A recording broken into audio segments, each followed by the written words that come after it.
Hi guys! Welcome to my tarot guide video for this month. Please share this para makahelp din tayo sa iba, 'di ba?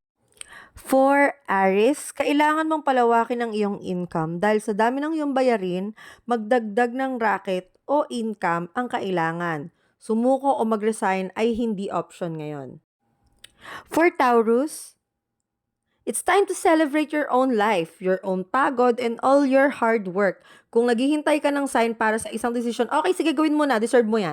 For Gemini, tapusin na ang hidwaan o hindi magandang relasyon sa iba. Huwag ipilit ang sarili sa mga taong iniiwasan ka o hindi ka pinapahalaga. Know your worth, your life. For Cancer, marami kang napatunayan at gusto pang patunayan. Huwag mong masyadong i-pressure ang sarili mo. Maraming handang tumulong sa'yo sa panahon na kailangan mo. Magsabi ka lang. Leo, masyado kang mapagbigay. Isipin mo din ang sarili mo at ang gastusin mo. Baka magsisi ka sa huli pag kailangan mo na ng pera, wala na magpahiram sa'yo.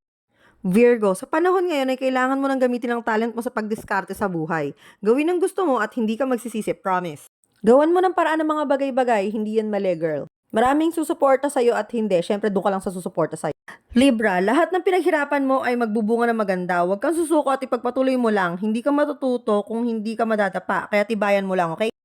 Next ay Scorpio. Patuloy ang dating ng blessing sa'yo dahil patuloy kang nag-share sa iba. Hindi man nila na-appreciate ngayon pero sa panahon ng pangangailangan ay maaalala ka din nila. Kaya okay lang yan. Kaya galingan mo palalo, di ba? Sagittarius, huwag maniwala sa sabi-sabi at maaaring ito ang makapagpahamak sa iyo. Tibayan ang loob at hindi lahat ay totoo sa iyo. Mag-ingat sa pinagsasabihan ng sikreto at baka pagsisihan mo sa huli. Ang pinagkakatiwalaan mong tao ay hindi talaga totoo sa iyo. Lalo na kung may history sila nang nagkikwento sa'yo ng kung ano-ano galing sa ibang tao, yun na rin yun, girl. Capricorn, may paparating na katapusan ng isang bagay o pangyayari na dapat mong tanggapin at dapat tanggapin mo ng walang balikan ha. Pag may naganap na katapusan, ito na talaga yon. Bayaang mabago ang buhay dahil ito ay para sa better you.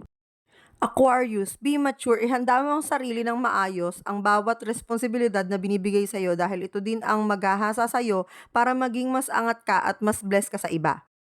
Pisces, may paparating na bagong blessing opportunity ngayong buwan na dapat mong pangalagaan dahil ang pagiging successful mo ay magsisimula sa pagiging responsable mo at pakikisama mo sa ibang tao. Kaya galingan mo lang, girl. So yan po ang advice ng tarot ngayong buwan and sana po ay makahelp ito sa inyong everyday living. Please share this video para makatulong din sa iba. Thank you!